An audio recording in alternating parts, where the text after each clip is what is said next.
for being here with us on News Now from Fox. Thank you. It's good to be on, and what a fascinating and historic day, given this news. The subject totally out of the fringe and into the mainstream. Yeah, and let's get into the report itself, because I was kind of struck by how inconclusive it actually was. We didn't have many answers after the release of the report today, and also you heard from lawmakers too who were somewhat disappointed. I want to read a statement from Senator Mark Warner. He is one of the chairs of the Senate Intelligence Committee. He essentially said that the U.S. must be able to understand and mitigate threats to our pilots, whether they're from drones or weather balloons or what have you. Today's rather inconclusive report, he says, only marks the beginning of efforts to understand and illuminate what is causing these risks to aviation in many areas around the country and around the world. What were your main takeaways today from the report, Nick? Well, I certainly was intrigued by the part where it said that this is definitely an air safety issue. And of course, we've seen videos of fairly close encounters between these objects, whatever they are, and US Navy jets. And it may well be a national security issue too. And that's very important. But I think the thing to stress is it does say this is a preliminary report, and everybody recognizes that there must be now a doubling down of effort on this, and the military intelligence community must get a handle on what's going on in United States airspace. And these things, they're coming so close to our aircraft carriers, destroyers, Navy jets. The report says, well, maybe some of it is adversary technology like Russia or China. Maybe some of it is something else. We need to find out. And, you know, one of the things that struck out to me was they looked back at all of these sightings from 2004 until the present day. They only could explain one of them of the 144 cases. And so, you know, where does this go from here? Is this kind of, you know, the last report that Congress will ask for? It's leaving more questions than answers tonight, Nick. Yes, and I think it's very clear from, for example, the statement that you read from Mark Warner, but from other people, and I'm understanding that there have been briefings already on this, not just in the Intelligence Committee, but the Armed Services Committee in both the Senate and the House. So it is clear that more work is needed on this. And I know they've made a big thing of this 144 sightings. Let's be very clear. This is the tip of the iceberg, and they've just dipped a toe in the water here. There are probably hundreds, if not thousands, of these sightings.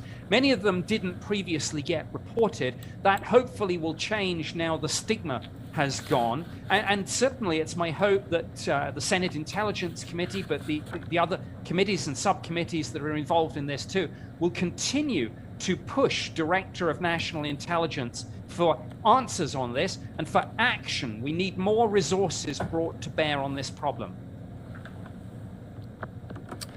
And let's talk about some of the methods and particulars that they use when investigating some of these sightings. Maybe you could kind of offer some more clarity on this. This report says some of these observations could be the result of sensor errors, spoofing, and we can go into what that is, or just observer misperception from people on the ground or in the air, maybe kind of mischaracterizing what they're seeing. Yes, that's at the low end of the spectrum. Sure, pilots are great witnesses, but nobody's infallible. And spoofing is where you use various technologies to try and, I mean, people are familiar with stealth technology to hide a radar signature, but you can do it the other way around. You can create bogus signatures, which is, of course, very useful in a military sense. But I think the thing about this report, which is very interesting, is that it talks about the important cases are where these things are corroborated, so that you have the pilot testimony, but also you have corroborative evidence on, for example, military radar systems, forward-looking infrared camera footage, and of course we're looking at some of that, and also satellite imagery. But that's extremely sensitive and highly classified. And of course, we're all talking about the unclassified report, this kind of 9-page summary. There is a classified annex. Obviously, there's a lot more to this that will go to the various congressional committees. And Nick, yeah, I have some of the report in front of me. And, you know, another angle to this as well is it seemed to rule out that this could be the work of any foreign adversary in the skies as well. That was always kind of in contention, you know, are these aerial phenomena just somewhat for our enemies in the air as well? So I was particularly struck by that aspect. They seem to rule that out.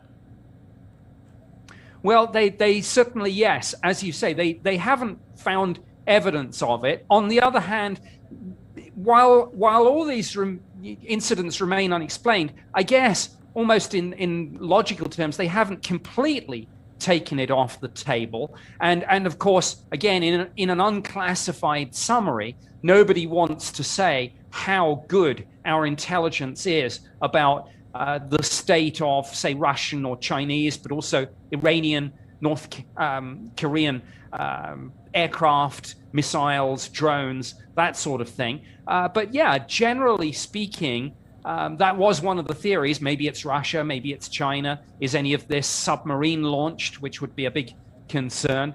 So again, I think over the next few days, one of the things to watch is what else leaks out from people who have maybe seen a little bit more than just this unclassified summary.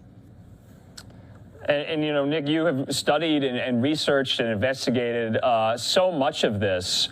But, you know, going forward today, you didn't see the words extraterrestrial, alien, the term UFO. You don't see those words used at all in this report. And I think that would be somewhat disappointing to many watchers and observers of this. Wouldn't you agree?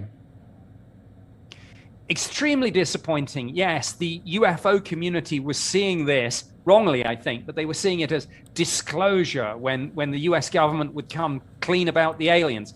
Well, you know, I knew that wasn't going to happen. This was always going to be an intelligence assessment of the phenomenon. You know, so it didn't surprise me that those words weren't mentioned at all. And I must confess that when I was doing this for the British government back in the 90s, I probably drafted some fairly similar things. And you always try and downplay it. You don't want people getting overexcited about the idea of alien invasion or something like that. Yeah, and you know, I think a lot of UFO enthusiasts, I think you would consider yourself somewhat of a skeptic on that front. We're quite disappointed today, but kind of, you know, in the weeks after this, what will you kind of be looking for? Because, you know, this was a report that was, you know, mandated by law that Congress had to release in conjunction with the Director of National Intelligence's office. So will we be hearing about a lot more of these in the future, you think? Or is this kind of putting the, you know, sewing this up, if you will? No, this is not the end of the conversation, not by a long way. This is the beginning of the conversation. And I think everyone now who has received this report, in one sense, people in Congress are just going to be just as slightly disappointed in this as maybe the UFO community. And if the answer from DNI is these things are in our airspace, but we don't know what they are, the response from Congress will be, we'll go back and find out. And that's what's going to happen over the next few weeks and months. And as I say, one of the best things about this, and it is good news, one of the best things is it says this is a preliminary report. So there is clearly more work to be done. And we've got past the stigma on this subject now, thank goodness. And we can begin to treat it as the serious defense, national security, and intelligence issue that it is. And Nick Pope, just lastly for you, you know, what is it with human beings' desire to, you know, figure out if there's anyone else out there? This kind of confirming, not really confirming a lot of the priors of that community, but we do have this somewhat innate, inherent need as human beings to figure out if we're the only ones here. I think we do. I agree. Are we alone or not in the universe? Are we being visited? These are some of the biggest and most profound questions we can ask. People are endlessly fascinated by this. And why not? I am. I hope it's true. I hope this is extraterrestrial, because of all the hypotheses being bandied about, that would be the most interesting and impactful for sure. All right, Nick Pope, leading expert on all things UFOs. Thanks for coming on News Now from Fox tonight to discuss this 9-page report that we were highly anticipating. We're just kind of getting through it still, but thanks for breaking it down for us, and have a great weekend. Thank you. You too.